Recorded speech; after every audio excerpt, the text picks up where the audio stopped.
大家好，我是彩虹，今天教你个红薯特别好吃的做法，大人孩子都喜欢。去皮洗净的红薯重量有260克，切成薄片装盘，放到锅中蒸熟。将蒸熟的红薯倒入到大碗中压成泥，越细腻越好。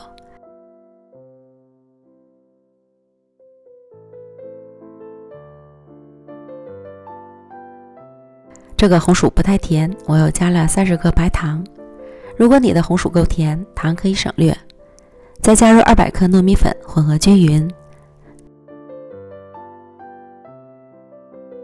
然后再加入10克油，下手抓捏，使糯米粉充分吸收红薯的水分。由于红薯蒸熟后的含水量不同，如果面团比较干，不容易揉成团，就要再少加些水。我这里加了50克水，最后可以揉成一个稍软的面团，移到案板上揉光滑。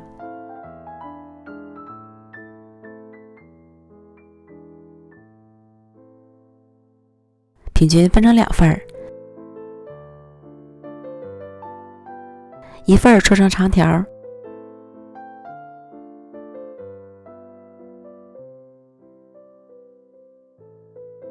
分成8个面剂，每个面剂在30克左右。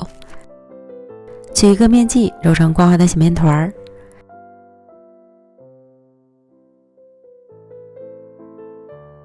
再搓细搓长，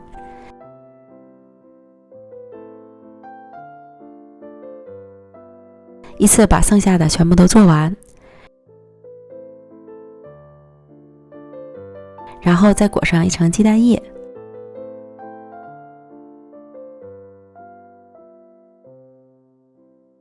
熟芝麻，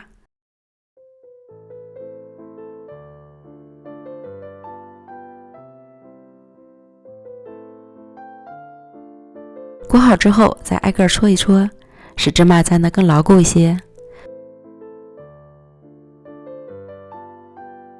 全部都做好之后，摆到烤盘里，送进预热好的烤箱，上下火165度，烤25分钟。时间和温度仅供参考，还要根据自家烤箱的脾气来调整。时间到了，出炉。